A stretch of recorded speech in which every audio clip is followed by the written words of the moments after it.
എല്ലാവർക്കും നമസ്കാരം. The art of നിഷയിലേക്ക് എല്ലാവർക്കും സ്വാഗതം. ഇന്ന് രാം സീത പെയിൻറ്റിങ്ങിൻ്റെ കളറിംഗ് ആണ് ചെയ്യുന്നത്.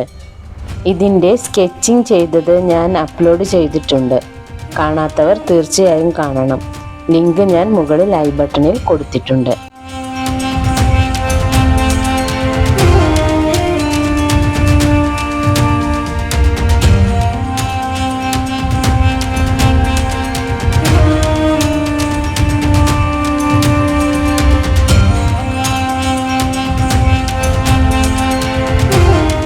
ഇന്ന് വാത്മീകി രാമായണത്തിലെ ആരണ്യകാണ്ഡത്തെക്കുറിച്ചാണ് പറയുന്നത്.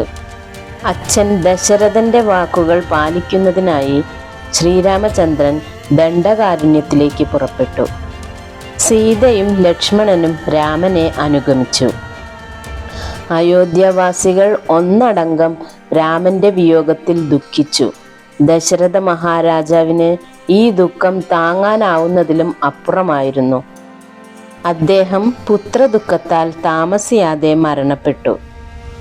കേകയത്തിൽ നിന്ന് മടങ്ങിയെത്തിയ ഭരതൻ അയോധ്യയുടെ അവസ്ഥ കണ്ട് വിഷമിച്ചു. അച്ഛൻ്റെ ജഡം യഥാവിധി സംസ്കരിച്ചതിന് ശേഷം രാമനെ തിരികെ കൊണ്ടുവരാൻ ഭരതൻ സർവ്വസൈന്യത്തോടൊപ്പം വനത്തിലേക്ക് പുറപ്പെട്ടു. ഭരതൻ വളരെയധികം ശ്രമിച്ചിട്ടും രാമൻ തിരികെ വരാൻ സമ്മതിച്ചില്ല. 14 വർഷത്തെ വനവാസം പൂർത്തിയാവുമ്പോൾ താൻ അയോധ്യയിൽ തിരിച്ചെത്തി രാജാവാകുമെന്ന് രാമൻ ഭരതന് വാക്കുകൊടുത്തു. ഭരതൻ വീണ്ടും പല വിധത്തിൽ അപേക്ഷിച്ചു. എന്നാൽ 14 വർഷം കഴിയുന്ന അന്ന് താൻ അയോധ്യയിൽ തിരിച്ചെത്താമെന്ന ഉറപ്പിന്മേൽ രാമൻ ഭരതനെ തിരിച്ചയച്ചു. ഒരു ദിവസം ഏട്ടൻ വരാൻ വൈകിയാൽ അഗ്നികുണ്ഡലത്തിലായിരിക്കും ഈ ഭരതന്റെ ജീവിതം. അതുവരെ അങ്ങയുടെ പാദുകം എനിക്ക് നൽകിയാലും എന്ന് ഭരതൻ പറഞ്ഞു. രാമൻ നൽകിയ പാദുകം വാങ്ങി വിതുമ്പിക്കൊണ്ട് അദ്ദേഹം അയോധ്യയിലേക്ക് മടങ്ങി. ഭരതൻ നേരെ പോയത് അയോധ്യയുടെ കിഴക്കുവശത്തുള്ള നന്ദി ഗ്രാമത്തിലേക്കാണ്. അവിടെ എത്തിയ ഭരതൻ രാമപാദുകം സിംഹാസനത്തിൽ ഭക്തിപൂർവം വെച്ച് എല്ലാവരോടുമായി പറഞ്ഞു, ശ്രീരാമചന്ദ്രനാണ് ഈ കോസല രാജ്യത്തിന്റെ രാജാവ്. അദ്ദേഹം കുറച്ചു വർഷത്തേക്ക് രാജ്യഭരണം എന്നെ ഏൽപ്പിച്ചു എന്നു മാത്രം. ഇവിടെ ഇരുന്ന് ഏട്ടനു വേണ്ടി രാജ്യഭരണം ഞാൻ ഏറ്റെടുക്കുന്നു.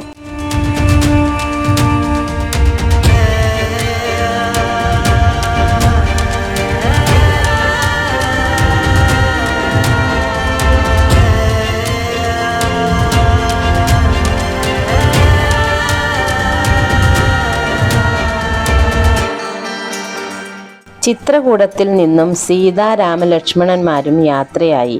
അമ്മയെയും അനിയന്മാരെയും കണ്ട ഈ ആശ്രമം മനസ്സിൽ ഓർമ്മകൾ ഉണ്ടാക്കുമെന്നും അതിനാൽ മറ്റൊരിടത്തേക്ക് മാറാമെന്നും രാമൻ തീരുമാനിച്ചു.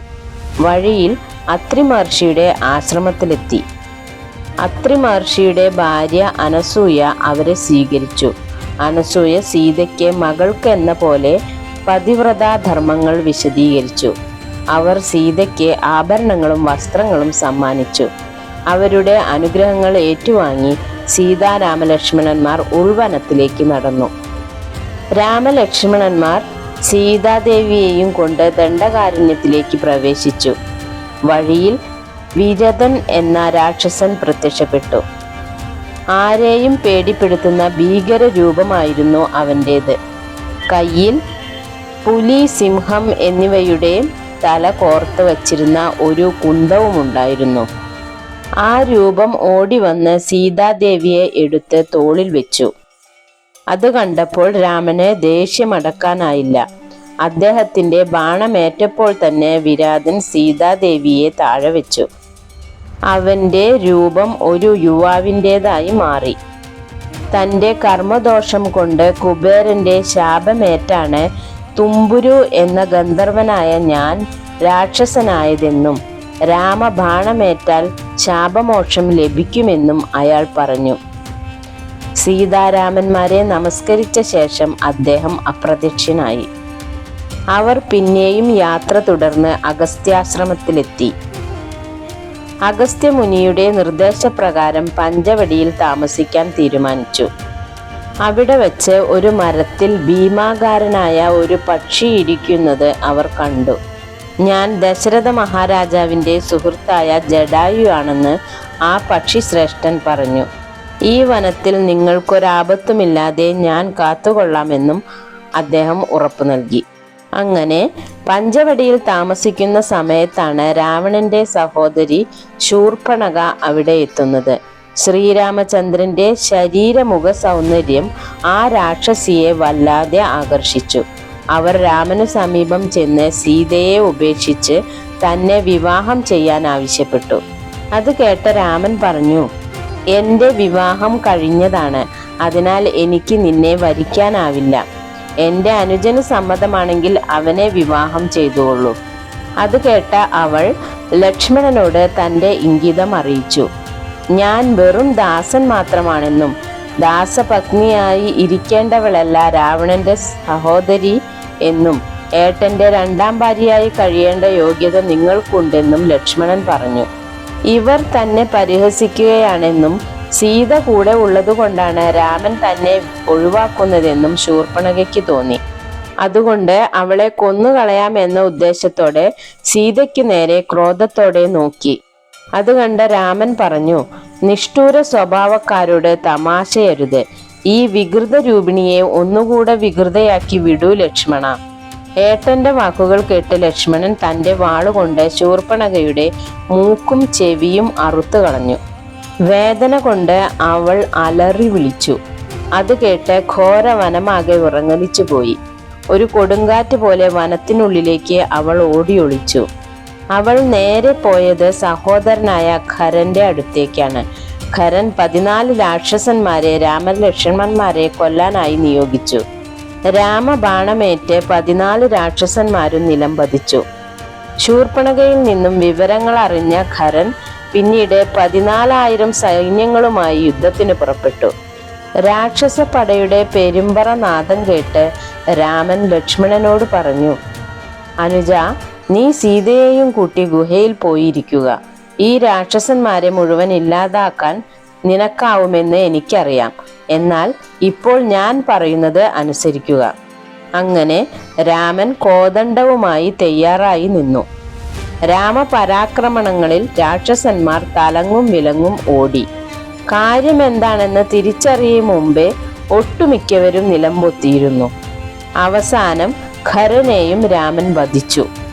വെറും 3.25 നാഴിക കൊണ്ട് രാമൻ 14,000 അസുരന്മാരെയും തുരത്തി. ലക്ഷ്മണനും സീതയും രാമസന്നിധിയിലെത്തി. ആനന്ദത്താൽ സീത രാമനെ ആലിംഗനം ചെയ്തു. യുദ്ധത്തിനിടയിൽ ഓടിയൊളിച്ച അകമ്പനൻ എന്ന രാക്ഷസൻ വിവരങ്ങൾ രാവണ സന്നിധിയിൽ എത്തിച്ചു. രാമന്റെ അത്ഭുത സിദ്ധികളെക്കുറിച്ച് അകമ്പനൻ രാവണനെ ധരിപ്പിച്ചു. നേരിട്ട് യുദ്ധം തോൽപ്പിക്കുക അസാധ്യമാണെന്നും സുന്ദരിയായ സീതയെ തട്ടിക്കൊണ്ടു പോരുകയാണ് ഏക വഴി എന്നും സീത ഇല്ലാതായാൽ രാമന് അധികകാലം ജീവിക്കാൻ കഴിയില്ല എന്നും രാവണനെ ഉപദേശിക്കുന്നത് അകമ്പനൻ എന്ന രാക്ഷസനാണ്. ഇത് കേട്ട രാവണൻ മാരീചന്റെ ആശ്രമത്തിലേക്ക് പോയി. രാവണനെ കണ്ടപ്പോൾ മാരീചന് ആശ്ചര്യം തോന്നി. വന്ന കാര്യം രാവണൻ മാരീചനോട് പറഞ്ഞു. രാമബാണത്തിന്റെ ചൂട് ഒരിക്കൽ അറിഞ്ഞവനാണ് മാരീചൻ. അന്ന് കഷ്ടിച്ചാണ് രക്ഷപ്പെട്ടത്. രാമനോട് യുദ്ധം ചെയ്താൽ സർവനാശമാകും ഫലം എന്ന് രാവണനെ മാരീചൻ മനസ്സിലാക്കി കൊടുത്തു. അതുകൊണ്ട് തന്നെ ആ കൃത്യത്തിൽ നിന്നും രാവണൻ പിൻവാങ്ങി ലങ്കയിലേക്ക് മടങ്ങി. ലങ്കയിൽ തിരിച്ചെത്തിയ രാവണൻ ശൂർപ്പണഖയുടെ പുകഴ്ത്തലിൽ വീണു.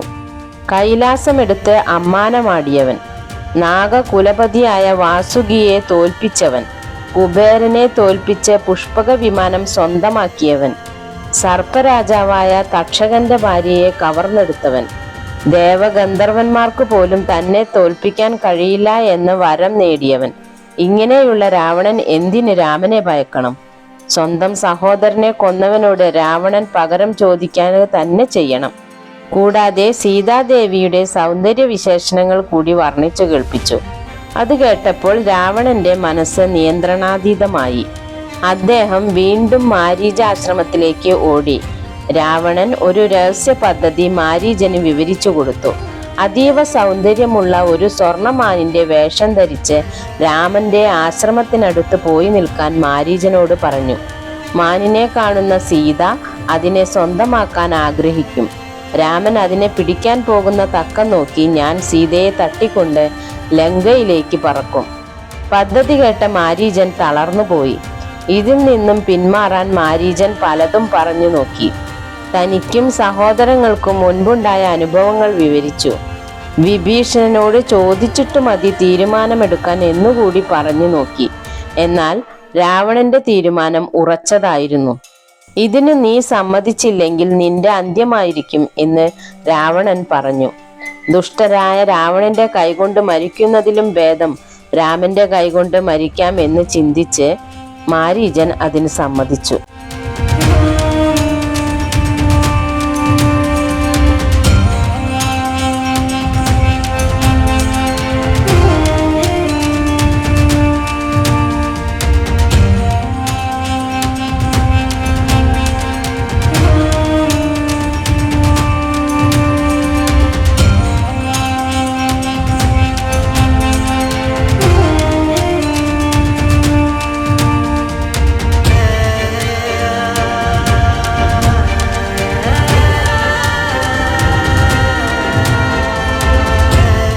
ഇന്നത്തെ വീഡിയോ ഇവിടെ അവസാനിക്കുന്നു. ഈ വീഡിയോ നിങ്ങൾക്ക് എല്ലാവർക്കും ഇഷ്ടമായി കാണുമെന്ന് വിശ്വസിക്കുന്നു. ഇഷ്ടപ്പെട്ടാൽ തീർച്ചയായും ലൈക്ക് ചെയ്യാനും കമൻറ്റ് ചെയ്യാനും മടിക്കരുത്. നിങ്ങളുടെ വിലയേറിയ അഭിപ്രായങ്ങൾ രേഖപ്പെടുത്തുക. കൂടാതെ ചിത്രകല ഇഷ്ടപ്പെടുന്ന നിങ്ങളുടെ സുഹൃത്തുക്കൾക്ക് ഈ വീഡിയോ ഷെയർ ചെയ്യാനും മടിക്കരുത്. സബ്സ്ക്രൈബ് ചെയ്യാത്തവർ തീർച്ചയായും സബ്സ്ക്രൈബ് ചെയ്യണമെന്ന് അപേക്ഷിക്കുന്നു. നന്ദി, നമസ്കാരം. Thank you.